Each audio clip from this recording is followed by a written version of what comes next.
Hey Mike, are you free? Oh, Janice, come in. Yes, great to see you. Have a seat.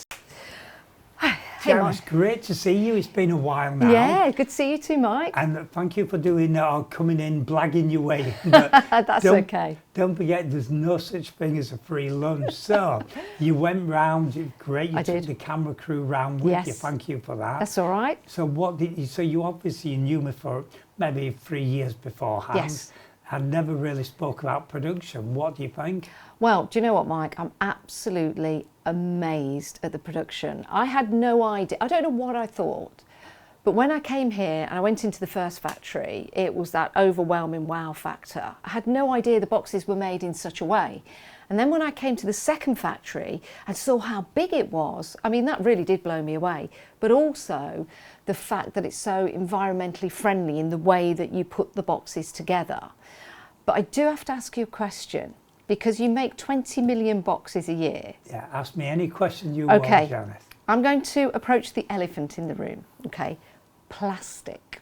Because there are a lot of people that might shy away from any product that's made of plastic. Now, I've seen it in production, so I know how good it is, but plastic can be seen as quite a nemesis when it comes to people buying into storage. So what would you say? I think if you look at plastic, a lot of the legislators, the government have got it right. What they did initially is ban single-use plastic. So things just like plastic knives and forks, do you really need to do that?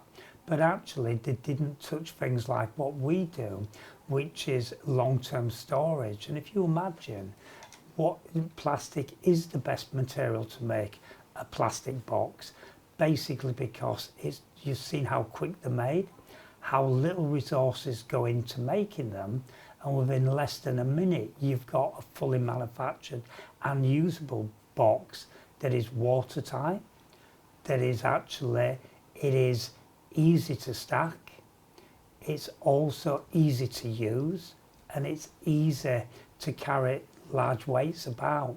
So actually in this case, plastic is by far the best material. And I'm so old, I remember, the old Head and Shoulders bottles, yes, but coming in glass. Wow. And imagine now getting a shower in glass, but the evolution is into plastic. Yeah. So you drop a plastic, if you like, shampoo bottle, and it doesn't shatter. Again, I remember at school, I know you're too young for this, but at school we used to get free milk. Yeah, I remember that, Mike. Really? I remember the cream on top as well, because I never used to like it. But they did, they came in crates of bottles. Yeah, indeed. So what we're saying is the legislators are taking tight control over what happens to plastic. Okay. Single use, we don't want a disposable society. We want a society based on the best materials suitable for the job, and also the ease of recycling. And as you've looked around, you've seen how we go about recycling. For us, we recycle and we save money. So not only is it environmentally friendly, but it's a very positive contributor to the business of making plastic boxes. So is plastic fantastic? Exactly. Just really this book that I've got there. Well, look at that. Isn't that amazing? Who knew? But let's talk about the volume of boxes, because it's 20 million a year. That's a lot of boxes. Where are they distributed to? So we distribute all over the world. So we've got our own warehouse facility in the US. We do, so the US is our biggest market. Then it comes to Europe. So we distribute in Germany is a big market for our product. Switzerland, interestingly, where quality does count above anything else. So we have a great, if you like, non-UK market, and then there's lots of retailers in the UK who directly sell the boxes. Also, we have lots of e-retailers, so people who to buy from, and then we've also got our own online shop. So availability is easy, but it goes all over. I was recently in London, and I joked about saying, yeah, look, our boxes here in the Design Museum, And when my friend was saying, where, I said, they've got the cleaning products in them. And it was the same reaction. Yeah. But no, it's incredible where you see them. You always see them on TV. Yeah. And it's just been absorbed into the running. People recognise its quality, it's fit for purpose, and also pleasing on the eye. I was going to say they are instantly recognisable through the design of them, and every size box has a very similar, if not the same design, which is quite fascinating. Well, it's because I'm a lazy designer. And being a lazy designer, once you've got it right, then you just keep repeating it. But it's great for brand integrity. In truth, I love the concept of car design. I always think if you debadge a Mercedes, you know it's a Mercedes. And it's that idea of boxes, and you know, really useful boxes. It's really challenging, but why is it really useful? You know, because it's strong, it's fit for purpose, and it helps you get organised. What's fascinating as well is the recycle part of the factory. And that's with any box that doesn't make it to the consumer for whatever reason, if it's not of the standard that it should be, that goes into a recycling process that makes all the handles. I never knew that. Exactly, and it's really, you know, we did that because we wanted to save money, but also it makes a lot of sense. If you buy a steak at home, you want to eat all the steak. You don't want to throw it away. And exactly the same for material. You buy it, but there's a lot of technology with hot runner systems you've seen to make a 3 kilo box. We only melt 3 kilos of plastic. And then we're not making wastage in the production process. So it's about minimizing your carbon footprint. We've invested heavily. Did it surprise you about the science of making the boxes? Yeah, it did. Again, I didn't know what to expect when I came here. I thought there was just going to be one long conveyor belt. I didn't realise that they were made here in the UK. So the actual science and the process that it goes through is fascinating. And it's really about trying to get the best built design factory that actually minimises the cost. So this isn't about how do you make a box, how do you make it at the lowest cost to give true value for money to your customers. So everything that you've seen here is all focused on minimising cost, so maximising customer value for money perception. I get that our boxes are not the cheapest, but actually I would say they're the best because of the volume of material we put into them gives real true value for money. Yeah, absolutely. And down to the actual factory itself, when I went into the larger one, the system of cooling, I found that absolutely so simple and easy, but so fascinating as well. And that's yes, it's just using the dynamism of heat rising. So if you look the side vents up from the ground, so you're not blowing in all the dust into the factory. So it is truly designed to be as energy efficient as it possibly can, and also keep the temperature to be more ideal for the people in the factory. So it is actually the best place to work. And it's 24 hours a day, 5 days a week. Yes, when we started it was 7 days a week. Yes. As we got more money, we actually then bought more machines, and then by buying more machines, it's much easier to run a factory 5 days, not 7 days a week.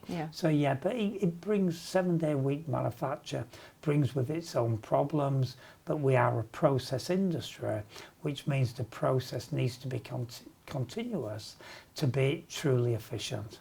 Now, a box is just a box until it's a really useful box. Exactly. And you've got so many different sizes, so many different ways of using boxes in business, in home, as a hobbyist, in commerce as well.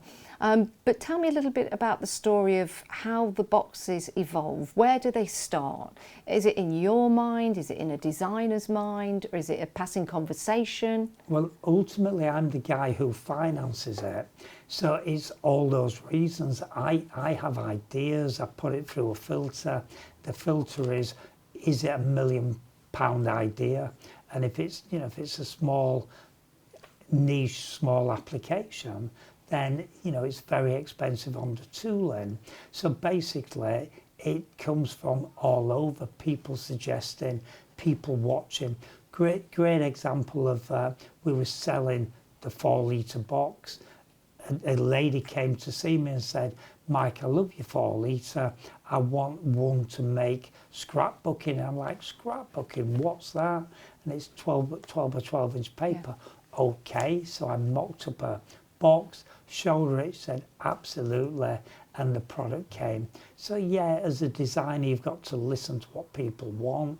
Even if you don't understand what people need, it's appreciating the volume that's generated, and is it a profitable, or is it a volume product or profitable product that we can manufacture. Can you remember way back day one when you decided to start the company? Did you have a box then, or did you have an idea that became a box? What came first, the idea or the box? It was very much, it's all together there. So you know, it was literally, you know, I'm an accountant by training. Every year we actually archive products. I was an accountant in a plastic business, and what happened was at the end of the year we'd always put our archive into cardboard boxes, and I understood its limitations. And then I thought, right, what I'm going to do, this is a true story, what I'm going to do I hope so. is I'm going to make a plastic archiving box. So that's what was behind it. Accountant, fed up with cardboard for the application of archiving, decided to buy a plastic box, and I couldn't find one. Have you ever done that, Janice? You want something simple, a black belt. Yeah. You go into town, you can't find one. Yeah. And you're thinking, all I want is a plastic box. You know, plastic because it's easy to stack, easy to see what's inside it. Yeah. You know, it's actually, you know, cardboard used to crumble in age. It's a lot better for moisture. So it's easy to carry around. So actually, it was obvious application. And I couldn't believe it. After 2 weeks, I'm thinking, I can't believe all I wanted was a plastic archive box.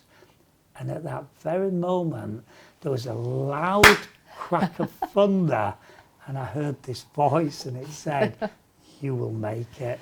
That's where the inspiration come from. That's amazing. That's amazing. It was a problem that you needed to solve. You solved the problem. Exactly, but it's also about having the skills in which to do it. Yeah. Because I was an accountant in a plastic business, I wanted to understand what drove the business. So I understood about plastic manufacture. And then it was obvious, let's make a plastic archive box. And there's so many, you know, history is littered with examples of people saying, how do I make my life easier? Yep. This is what I'll do. It could be the Dyson wheelbarrow. Yeah. It could be a ladder. It could be anything, you know, invention of the wheel. It's what do I need to make my life easier? How about a splash of colour? You've got a very colourful personality, and I think that comes over in the boxes as well, because the boxes, although some are clear, which is great, you can see into them, you've added colour, which I think is brilliant. Yeah, and you can see also how we've effectively automated that process. So just like painting and paint mixing, that we have a number of prime colours, and then what we do is we can formulate the colours in what we want and then automatically feed it into the production process. So what we're doing is we're minimising waste, minimising keeping different colours in stock. We mix our own colours, and then actually we get the box that is needed. And I love the challenge of coming up with it. Amy and I recently had to match a colour for the US, and we went ahead and we did it the first time. It was incredible. But really it's the artistic and creative skills that you can put within the business. And that's why, and I'm not comparing us, but that's where Apple was so successful, creating a truly well-designed product that was driven by Steve Jobs knowing what he wanted in the iPhone. So a company of boxes that really do think out of the box as well. Exactly. What a way to finish. What a way. And thank you for coming to see us. Thank you, Janice. Mike. Thank you.